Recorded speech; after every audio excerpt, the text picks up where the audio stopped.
Sou loucamente apaixonada por Maria Valéria Rezende e tudo isso começou em 2010, quando, durante a licenciatura em Letras e Literaturas, as minhas professoras Tânia Ramos e Gisele Kaminski Corso indicaram a leitura de O Voo da Guara Vermelha, dizendo que era o romance escrito por uma freira. Nesta coleção aqui fora dos eixos, que inclusive para você ler aqui, a contracapa tem que virar o livro na horizontal, e aqui nós temos a indicação do Luiz Rufato de alguns trechos que ele jogou luz sobre a obra. Desde que eu estudei em profundidade esse texto, eu retomei algumas vezes a leitura deste romance. A mais recente foi para o mestrado, que eu concluí em 2017. Eu gosto muito de colocar os post-its para estudar, mas então... No mestrado, a Maria Valéria Rezende, aqui está a minha dissertação, ela me deu uma entrevista bem extensa que entrou em epígrafe aqui na minha dissertação, em apêndice, aliás.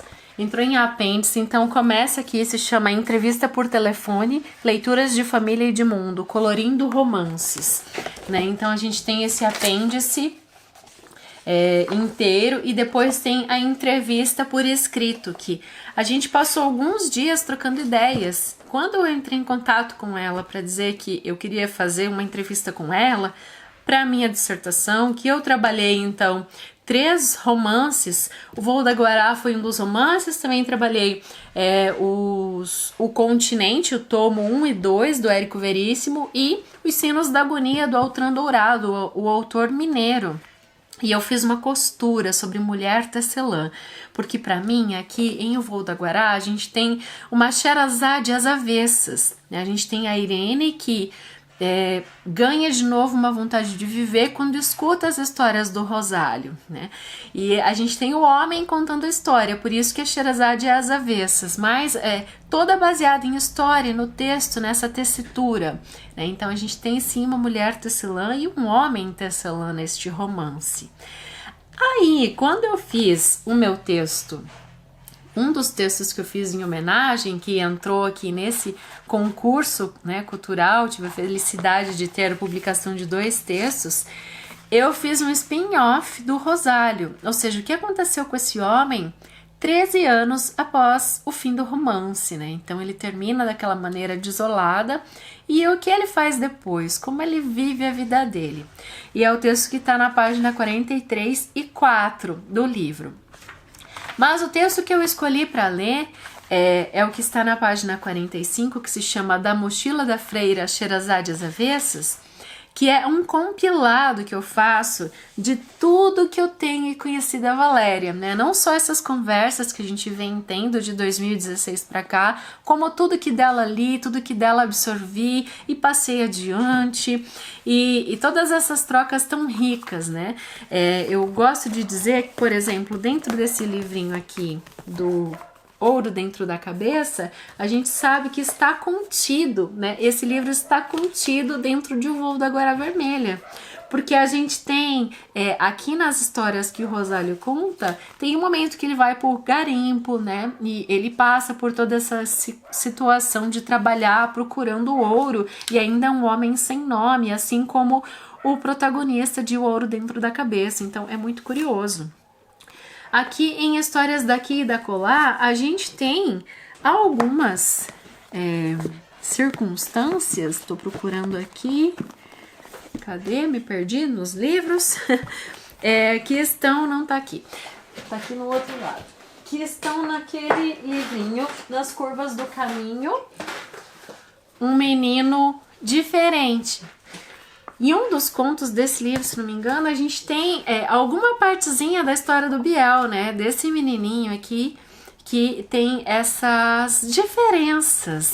E é muito legal porque as histórias que a Maria Valéria escreve, elas se entrecruzam. Então falei, tenho que fazer um texto bem entrecruzado, né? Dessas histórias todas, trazendo aqui então a minha homenagem, a minha visão dessa feira que foi mochileira, né, por 5 continentes, e de repente aí começou como um projeto de aposentadoria a escrever tão lindamente essas histórias que comovem o nosso coração. Então aí vai a minha homenagem, Da Mochila da Freira, Sherazade às Avessas. De sua mochila e andanças pelos cantos todos do mundo, eles surgiram. Mas ela não os prendia, sim os libertou. E eles são brasileiros. Como educadora popular, a freira fez andanças por todos os continentes, mas foi mesmo no Brasil que colheu a inspiração para os personagens de seu primeiro romance. Rosálio e Irene nasceram em terra verde e amarela. Deu à mulher sofrida da vida uma vitória tão sublime, ser alfabetizada. As letras puderam ser a ela um símbolo de transposição de sua condição de condenada para aquela que voltou a ganhar o direito de viver. E isso veio com as histórias, quase como num passe de mágica. A Sherazade desta leitura é Rosálio da Conceição, pedreiro, que protagonizou desde a infância várias camadas da jornada de herói, era o detentor das histórias. Mas igualmente ele não as detinha, presenteava todos ao seu redor com os tempos, espaços e personagens que conheceu ou que inventava na sua cabeça. Por meio de Rosálio, Valéria libertou, pois provou que as histórias não são reféns da alfabetização, mas podem surgir de sua falta. Como a Sutona, Rosálio ganhava uma nova manhã por meio de uma história, mas esse ápice só aconteceu durante o Cinzento e o Encarnado. Conto de 2001 que deu o embrião para o livro inteiro, tão cheio de cores como o véu das princesas. Os tecidos que vestiam o Rosálio menino foram esparsos, mas as tessituras foram grandiosas. Carregava livros grossos em sua maleta de pedreiro, pois mesmo sem poder desvendá-los, era um elixir para sua transposição pela juventude, o maior deles, o livro das 1001 Noites. Seu peito era tão completo de esperança, pois seguia decepção após outra, na saga por aprender seu nome desenhar e as letras todas desvendar. Sons e sentidos que ele sabia muito bem combinar em sua eloquência, até diante de gente variada de uma praça toda. É na flor de seus 20 anos que cruza com Irene. A mochila da freira se abriu e ela deu a Rosálio e Irene uma redenção. Eles se encontraram naquela esquina, no ponto exato da encruzilhada da vida, quando as energias já se exauriam.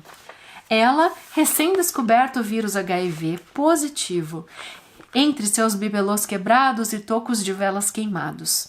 Ele, sempre devendo o feijão que comia, entre as paredes cinzas de uma obra em construção por trás de tapumes.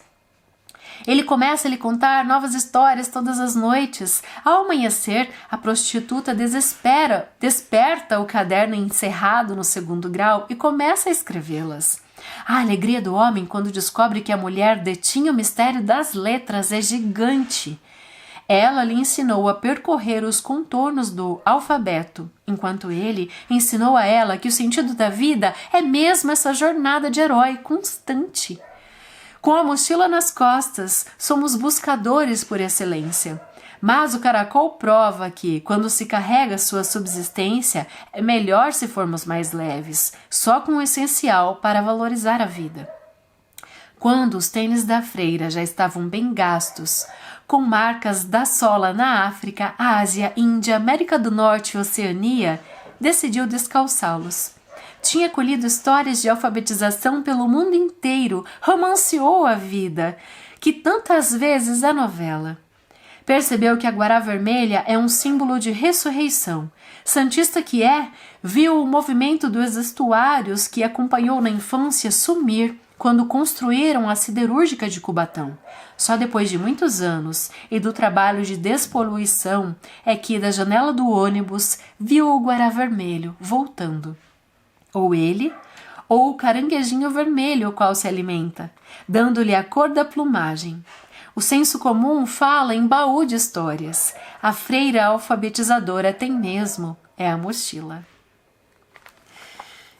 Eu fiz essa analogia com a mochila para dizer que dela saíram todos esses personagens da Maria Valéria. E eu ancoro esse crescimento no primeiro romance, né? No Voo da Guará Vermelha. A gente sabe que teve, antes de tudo, a primeira publicação dela foi Vasto Mundo, né? Aqui eu tenho a reedição.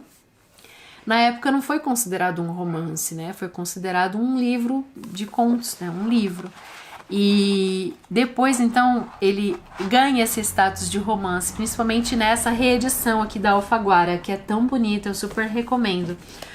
Um dos textos que mais me comoveu também da Valéria é Outros Cantos, né? Maravilhoso. A gente tem então Vasto Mundo e Outros Cantos que se completam. Aqui na coletânea a gente tem os textos das manas todas, né? Falando sobre 40 dias e Carta à Rainha Louca, além do Voo da Guará. A gente vive entre as mulheres um momento muito especial, né? Que é o Mulherio das Letras. E eu quero agradecer você que está aí do outro lado. Eu sou articuladora do Mulherio das Letras Portugal no Brasil. É muito importante a gente fazer esse movimento crescer, que a mulher publique cada vez mais, que ela tenha essa voz e vez, porque ainda existe uma disparidade muito grande entre as obras publicadas por homens e mulheres. Mas a literatura feminina, ela tem um quê de especial. Não é desmerecer a masculina, pelo contrário, eu sou apaixonada por muitos textos, muitos escritores, mas a gente tá aí na sombra dessa grande mulher, né? Que um dia botou na telha Mulherio das Letras, e por isso estamos todas aqui hoje reunidas. Beijo no seu coração.